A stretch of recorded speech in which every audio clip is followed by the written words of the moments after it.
It is a ridiculous story, but it's also entertaining because of that.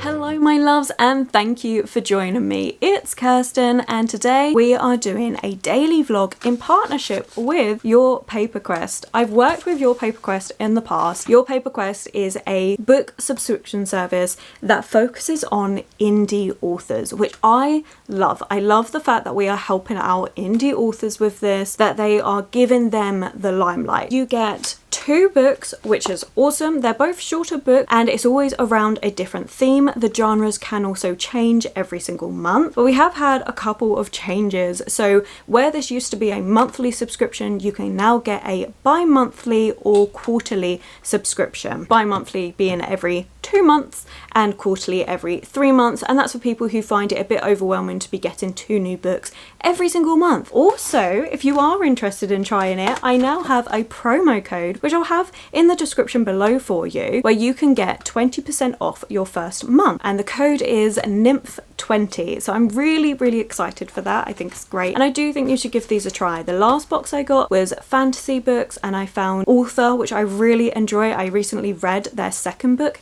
I read that in May. That's how I found them, is through Your Paper Quest. If I hadn't found Mark through that, never would have found his book, to be honest. And I love what Your Paper Quest is doing in doing that. Oh, also they do interviews with the author and everything as well, so you can get to know them a bit more. But let's just open up the box and see what we got this month. The theme for this month is Catch Me If You Can. So this one was for March. It looks like we've got 2 stories that focus on escapes and fresh starts, which sounds really good. You also have a QR code for a book club if you would like to join in and chat with people that are reading these books. You also have a little overview of what each book is about. Ooh, they look good. Okay, so we've got these 2 books. The first one is The Teddy and Bara Show, and this is a novel by Will Tinkham. This one, ooh, okay, so we've got on each 18th birthday, Teddy and Bara meet in St. Paul brothel. Neither of them wants to be there. Teddy's real name is listed among the dead in Milford mine collapse of 1924, and Bara's dance instructor left her pregnant at 14. Oof. They hit Chicago, make their mark performing outside Cubs games, and get hired by the Bears. They catch the eye of Al Capone and are kidnapped to perform at his 1926 birthday bash, and that's where the real trouble starts. So it's a Roaring Twenties meets the Great Depression. I think that sounds actually really entertaining. Inside you do get like a little kind of bookmark in a way. I love this. This is quite cool. You're invited to Al Capone's birthday bash. That's quite fun. I like that. And each of their books has this little gold stamp inside to show it is part of Your Paper Quest and the theme that it is. And you do also get an additional bookmark as well with a little quote on the back. This one says, "I'm not sure what love is, but I know I'd be miserable without you." And doesn't that sound absolutely delightful? So that's great. Looking forward to reading that one. This one is 337 pages long, but the font's not too bad. And then the next one is California Hustle by Jeffrey Messino. Grigsby adores the con. There's nothing better than a good hustle, the ins and outs, the improvisation. Ask any athlete. Eventually you get too old. Reflexes slow. Agility diminishes, decision-making decays. So after a string of bad luck, Grigsby's afraid he's aged out of the only thing that matters, the game. But when his massive debts come due and his college kids become collateral, Grigsby must learn a new trick and score in the biggest scam of his life, going mostly legit, with an extraordinary mix of film festival, pop-up, startup, and the seat of his pants. Again, this kind of sounds quite fun. I like the cover. Inside, we do get a little bit from the author about how they came up with the idea. Again, our gold stamp and our bookmark, and the quote says, "The human heart wants what it wants. Despite all of our protestations of reality and analysis, eventually our decisions always come down to emotions." So it sounds really fun. I have to admit, out of the 2, I think I'm leaning to this one to start off with more, but this one is 297 pages long. So I'm going to be attempting to read both of these today to be able to give you an honest review of both of these books. I loved it when I did it last time. I liked the fact that I was able, as I already said, to be able to read some indie authors that I never would have heard of otherwise, but I just think both of these books should be really good. We're going to attempt to read both of them. We're going to see how it goes. I've definitely been reading slower lately, so if I need to take it into tomorrow, then we will, but yeah, I think I'm going to start off with the Teddy and Bara show. It sounds really, really fun, and let's get to it.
Welcome to terrible lighting. I do this all the time because I find it easy to just film here as an update because we've just been reading here. Terrible lighting. Anyway, so I have read a nice little bit. It's now been just over an hour and I'm up to chapter 5, page 62. And there's a couple of things about this book. I'm not really gelling with the writing style in this one, which is a shame. There are certain things that are being said in this book that I feel like could have been handled with better care. Now, it does make sense for the time that it's set in. 1920s America was not exactly the place to be. Obviously, they romanticize a lot of it because of the flapper scene and everything, but the reality is there was terrible racism, terrible working conditions, and they had awful things around immigrants. And it doesn't shy away from any of that. It gets right into the nitty gritty. My thing on it is that I feel like there's a bit too much blasé-ness when it comes to it. Like, it's there because it's part of the setting, it's accurate to the time. However, we don't have our characters going, this is wrong, which is frustrating. So as an author that's writing back then, and like in the classic books and stuff, like I'm kind of used to it. So it's not like the things that are being said are things that I'm like, oh, I've never read this before. No, it's just that from those sort of authors, like it's more of a time capsule of that's the way they were at the time. Being a modern author and having a book set in that time gives you the opportunity to have your characters disagree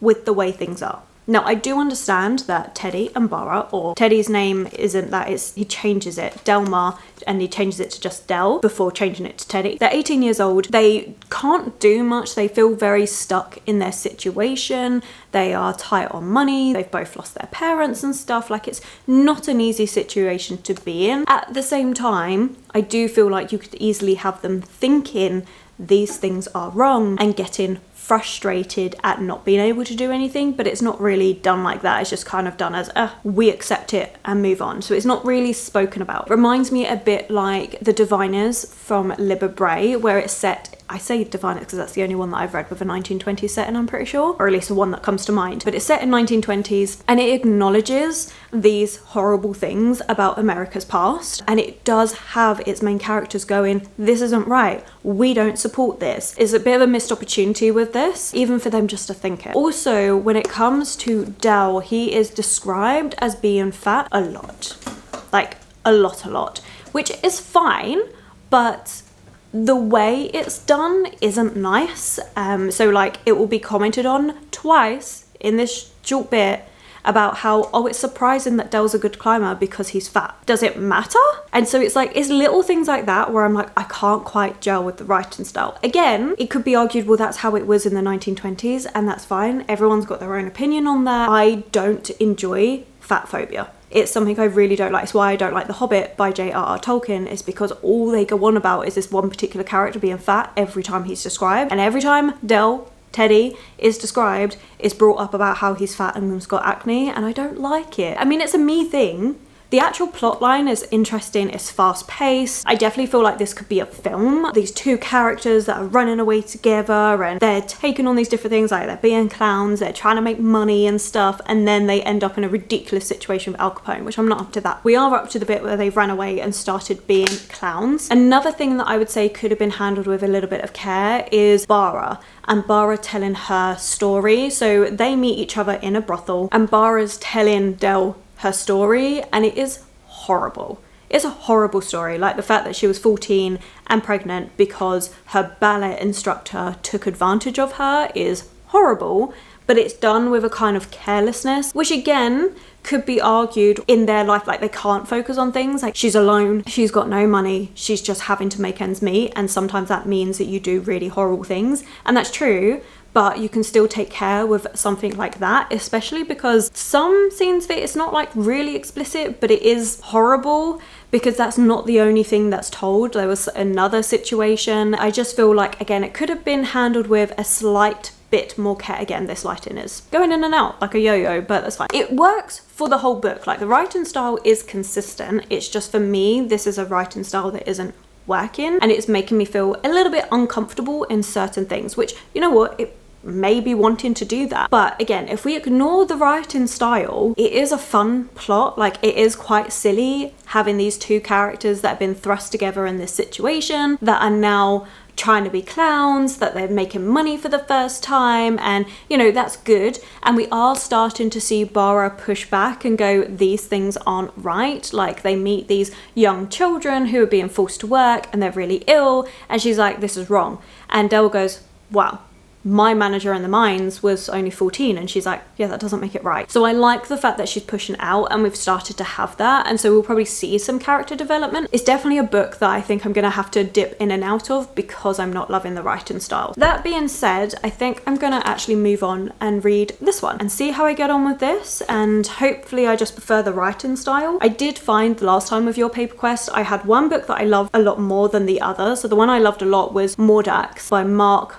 Mukarech. I'm sorry, Mark, I get your name wrong all the time. I'm so bad with pronunciations, but I really enjoyed Mordax and read Kestron. As I already mentioned, it was a really good cozy fantasy. But then the other book, I think it was Troop of Shadows, I didn't get on with as much because it wasn't quite what I like. And at the end of the day, books are subjective. So hopefully it's going to be a case of this one is a really fun plot line, but writing style doesn't work for me. And then this one, we're going to be like, oh, the writing style works for me and I'm really going to prefer this one. We'll see. We're going to give it a try. I honestly, out of the two, I was a lot more drawn in by this synopsis. But yeah, I think the next thing we're going to do is start this one, and then I'll probably do the same thing. Maybe get to, let me see, what's around.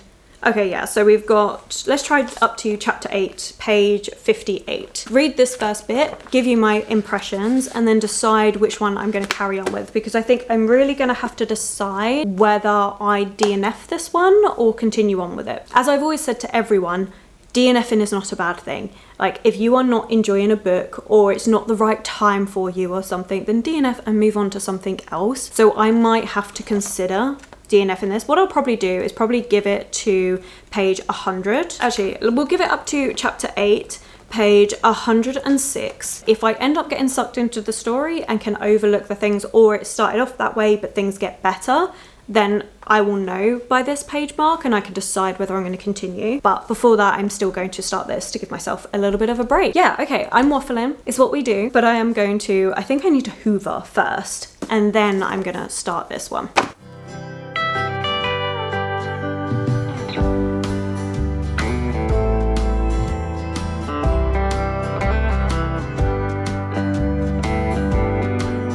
So it's a little bit later and I have read up to a little bit further than what I said I was going to. I've read up to chapter 9, page 66. This book is so easy to read. By the way, if you can hear this like weird hum, it is my fridge. But I can't bother to move. As we've already established for today, I can't bother to keep going back into my room to set up the trap. Anyway, moving on. This is really, really easy to read. It feels kind of cozy slice of life. I was reading the back and Jeffrey has done another thriller. I didn't realize this counted as a thriller book. He's done another thriller, and this I would say is more on the cozy thriller so far. It doesn't feel very high stakes. We're following Grigsby, and Grigsby is this con artist, but he's not a very good one, and we see him as he kind of bundles his first con and ends up giving the police officer some money as like hush money, but he's already had his hush money from somebody else. He's not very good. Clearly at the end of the line, if he was very good, he's no longer very good. But he gets invited to be a part of this bigger con by this lady that he meets, and he's like, okay, sure. So we're going to see all of that progress. We've also had an incident with a whale wash up on the beach. I feel like the whale could end up being a bigger metaphor potentially, I'm not sure. But so far it just seems like we've got this person who is not doing so good. He owes lots of people money. He's not very good at his cons, but it just is very entertaining, very easy to read. It is mainly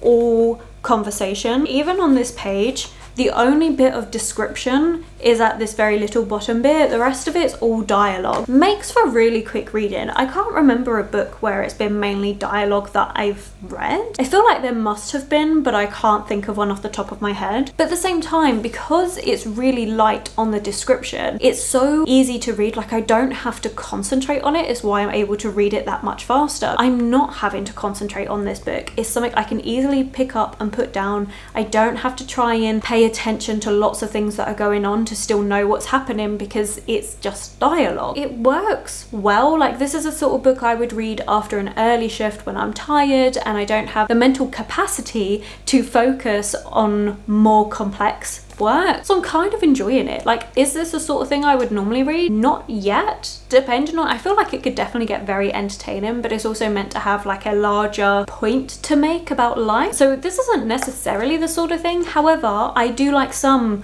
cozy thrillers, as I call them, such as Philly Donovan's Killing It. That was a really, really fun, ridiculous, cozy thriller. And I feel like it kind of gives me similar vibes. I wouldn't say not in terms of like plot and stuff, but just in terms of that coziness. It hasn't made me laugh out loud yet. It's more just like a slight, you're kind of ridiculous as a main character and you're clearly not very good at what you're doing. But I am enjoying it. Out of the two, I didn't expect to enjoy this one more, but I am enjoying this one more. I am thinking I will go back to this one though, try and read a little bit more of it and just see if we get that character growth that I'm wanting, and then hopefully I can kind of get on with the writing style a little bit more. We'll see. I do think this one, it isn't a bad book in any means. It's just sometimes you get a writing style you don't gel with, and for me that's this at the minute. So we're gonna give it another try, but I honestly think I'm gonna be finishing this one today because it's so easy, and it's definitely gonna be something that I can pick up throughout the day and just read a little bit more of and put it down, and it will probably be finished quicker than what I think. It's quite nice and surprising. I love it when books surprise me, so that's great. As you saw, I did have lunch. Well, not technically lunch because I didn't actually have breakfast, so I'm gonna say brunch. It's just gone 11 o'clock in the morning. I started this at 8 in the morning, and this afternoon I do need to edit a video. I need to make sure I do that. I'm feeling like playing Animal Crossing, honestly, and obviously I want to read more of these. So I think the next thing I'm gonna do is read a bit more of this, try and get to the 100-page mark on this, and read more of this, and maybe take a break for Animal Crossing, and then update you with if I'm carrying on with Teddy and Bara and how I'm getting on with this one. I feel like that's a really good idea. I do want to make a rhubarb crumble today, so I might add that into this video. I've really been getting into my baking. Quite a bit that I want to get done, but I'm honestly pleasantly surprised with California Hustle. Both of these, did I say this? Both of these I feel like could be a movie though. I know I said it about this one, I can't remember if I said it about this, which I should remember because I've only been talking for like 6 minutes, but this does feel like it could be a film at the same time. Like, it's just really fun and silly, and both of these are written in a way that makes me feel like these would be good films. So I feel like that's automatically a good thing about these books. But yeah, anyway, okay, I'm going to stop waffling on. We're going to get back to reading and I'll update you in a little while.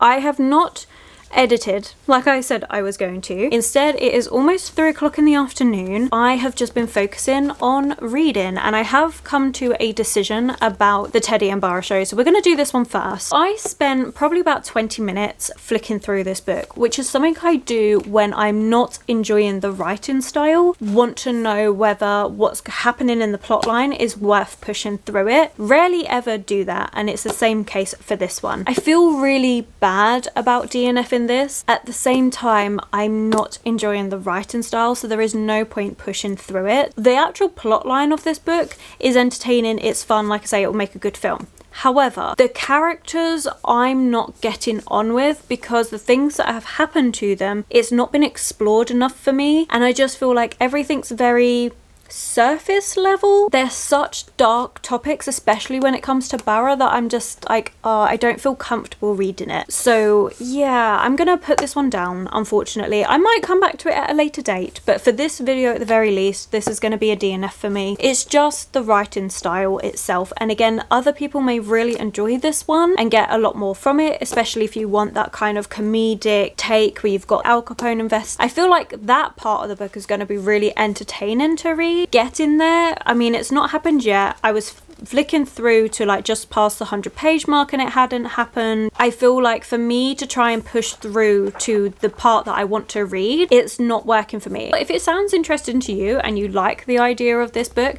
I would say give it a try. But I have been reading more of the California Heist, and I am really enjoying this. This is really just silly fun. It's definitely not a book you can take seriously, but we're at the point where, actually, where am I up to? I'm up to chapter 22, page 140. Grigsby has had his kids dropped on him. He has 2 teenage children. His ex-wife is like, by the way, you're looking after the kids, you're gonna have to deal with this. And he's like, no, now's not a good time. And she's like, it's never a good time. Too late, they're already sat at yours waiting for you. Through other things, he's also got a couple of other people staying with him, and he's just like, what has happened?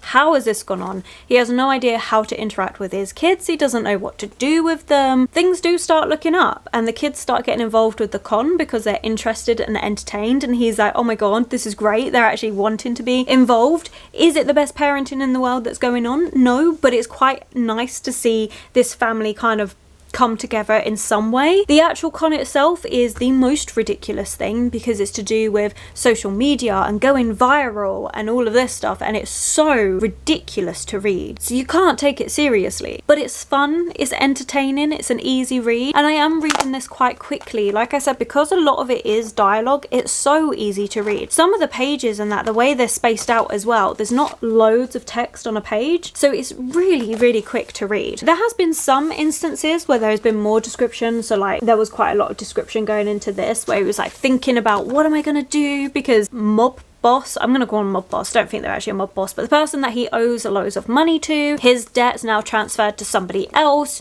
and that person's like, by the way, you've got till this day to give me everything or I'm taking your house and killing one of your kids. And you're like, wait, what? But at the same time, as much as that's been said, it still doesn't feel very high stakes.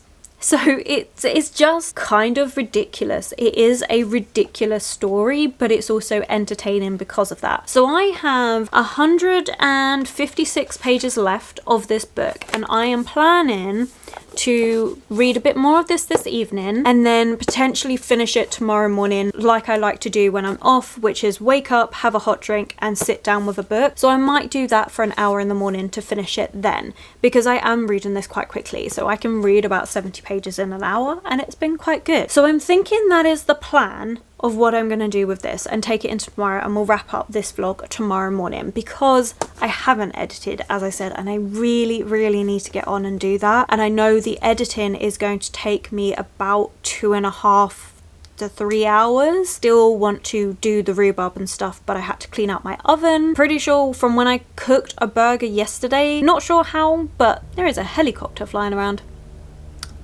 It's making lots of noise. But yeah, somehow I managed to, like, the oven's really greasy, so when I was cooking a little bread roll, you know, one of those part-baked little bread rolls, I decided to cook that, and it really made the oven smoke a lot. So I'm like, okay, so we had to clean out the oven, so I haven't done the rhubarb bit yet either. So I still want to do that. I still really need to edit, and I would like to play some Animal Crossing. So I'm thinking what I'm going to do is read some of this evening once I've done all the editing, once I've had dinner and everything. think I'll read some of this before bed and then I'll finish it up in the morning and come on here to wrap up this video. It's just a shame about the Teddy and Bara show, but there is, like I already said in this video, I'm a firm advocate of DNFing. There's no point forcing yourself for a book if you don't enjoy it. I would rather read and talk to you about a book that I'm finding really funny and a bit ridiculous and be a bit more positive. First things first, stop procrastinating the editing and just get on and do it.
I did enjoy it. So I'm going to get the negative out of the way first though and say I feel like it was a little bit drawn out. I think in the middle part it definitely slowed down a little bit, where we had the reoccurring thing where Grigsby's he's trying lots of these different things to make money. It was entertaining, but it did feel a little bit drawn out. However, I did like the ending. I thought it was really good, and it is kind of a little bit heartwarming where we see this person that now really wants his children to be a part of his life, where before that wasn't the case. Like, he was quite happy being on his own, doing his different cons, and now with his children and he's connected to them and everything, and you're seeing that bond grow. So I did really like that, and overall it was just a fun, silly time. Is this going to be a new favourite? Is it going to stay with me forever? No, but it was good. And like I say, if you're looking for a book that's funny, don't really have to focus on it too much, slightly ridiculous, I would say it's a good one. So let's just recap everything. So once again, thank you so much to Your Paper Quest for sending these to me. I really appreciate it, and if you're interested in supporting indie authors, then do check out Your Paper Quest. It will be linked below. Just a reminder, they do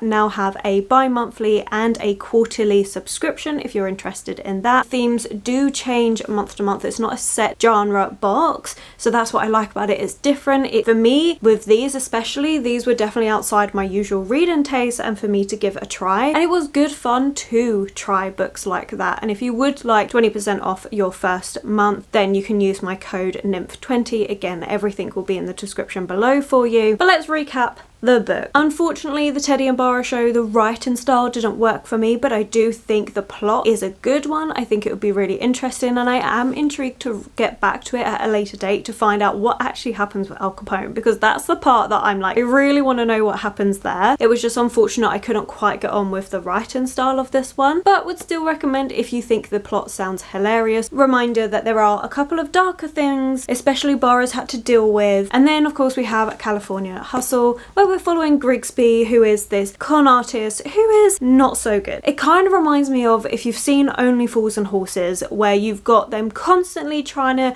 make money quick and all of these schemes and stuff, and they never ever work. That's the vibes it gave me, and I think that's why I found it entertaining, because to me it was kind of nostalgia, bringing me back to those days when the episodes of Only Fools and Horses were on, and I would sit there and watch them with grandparents and stuff. Like, it was fun for that. That's what it brought me back to, and I think that's why I enjoyed it as much as I did. Like I say, I do think it gets a little bit drawn out in the middle, but overall it was a really fun time, and I do think both of these would make really good films. Maybe that is because of the nostalgia around things like Only Fools and Horses. Could be that. Now I've made that comparison, I'm like, yes, that is really what it felt like to me, and probably other people read these and be like, no, what are you talking about? But for me, that's the connection I made, and it's great. But yeah, so these were good. I'm pleased that I gave them a try. I'm pleased that I tried this one again. Like I say, I will eventually try and get back to it with the Al Capone part, because that does sound quite good. But I'm pleased that it pushed me outside my comfort zone, that I tried something else. For that, I'm gonna call this a success. It is actually almost 2 o'clock in the afternoon of the next day when I started this though, because I had a very late start to the morning. I overslept a lot, had to go get my nails done, was running late to that. Like, literally it was a case of quick, wake up, get dressed, run, because we've got our appointment. So once I'd done that, I came back and settled in and finished off California Hustle. Honestly, last couple of days been very good. So I hope you've enjoyed this video. I hope it's brought attention to at least a couple of indie authors that you haven't heard of before. I'm gonna leave it there. So thank you so much for watching. Everyone that takes the time to watch these videos, truly appreciate. You are the best, so thank you so much. If you've made it this far but you don't know what to put, you can put, we'll do a open book emoji. Open book for your paper quest. And thank you for watching, which I know I've said about 5 times at this point, but I am gonna go. So if you have enjoyed this video, please think about giving it that thumbs up, subscribe and commenting. My social media links will be linked below, and I will catch you in the very next video.